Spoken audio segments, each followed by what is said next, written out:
व्यवस्थेनं आम्हाला किल्ल्यामध्ये काढलं, मंदिरामध्ये काढलं, परंतु मंदिरामध्ये येऊ दिलं.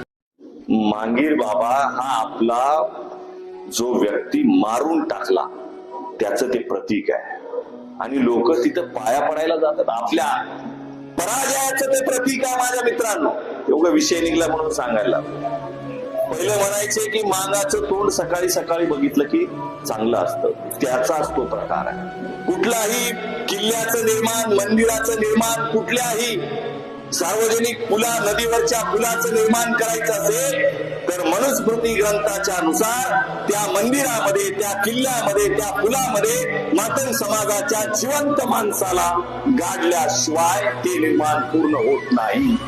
माहितीये का तुम्हाला?